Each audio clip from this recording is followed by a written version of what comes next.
Hello friends, कैसे हैं आप सब। आशा करती हूँ आप सभी अच्छे हों। आज की हमारी कहानी का शीर्षक है सपनों का घर। दिन अभी चढ़ना शुरू ही हुआ था। रात की सुस्ती अभी तक गई नहीं थी। मुंबई का वो पॉश इलाका, 12वें फ्लोर पर बने 3 BHK के फ्लैट में लगे पर्दों से छनकर धूप अंदर आ रही थी। कमरे में बस 2 तरह की आवाज़ें सुनाई दे रही थी। एक सासू माँ की पूजा करने की आवाज़, दूसरा बाबूजी की।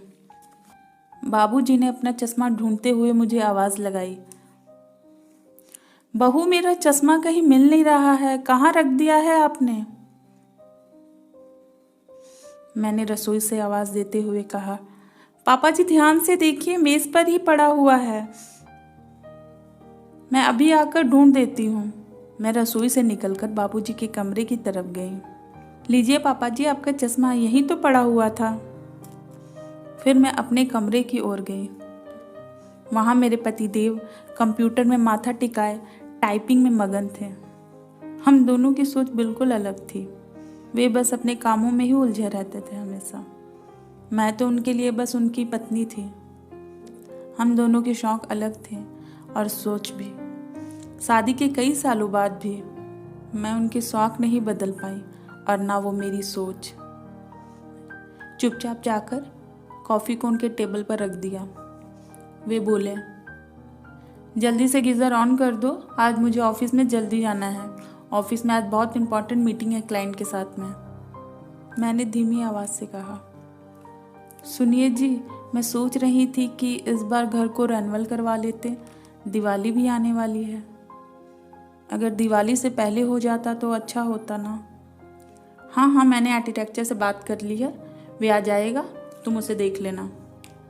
फिर मैंने जवाब देते हुए कहा, आर्किटेक्चर क्यों, मेरी जान पहचान का एक इंटीरियर डिज़ाइनर है, वे कर लेगा। उन्होंने लैपटॉप को बंद करते हुए कहा, अरे घर हमारा है, इंटीरियर हम संभालेंगे ना। आजकल प्रोफेशनल इंटीरियर डिज़ाइनर के बिना भला कौन अपना घर रेनोवेट करवाता है। कोई मैथमेटिक्स होता है, कोई तरीका होता है, यूं ही किसी से भी अपना घर इंटीरियर करवा लूँ।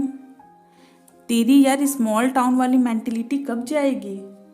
अपनी पति की बात को सुनकर लगा करारा सा जवाब दे दूं, लेकिन मेरे बहस करने का मन नहीं था और वैसे भी मेरी आदत नहीं थी लड़ाई झगड़ा करने की। मैं चुपचाप सुनती रही। इतने में डोर बेल बजने की आवाज़ सुनाई दी। मैंने जाकर दरवाज़ा खोला तो वही इंटीरियर वाला आया था।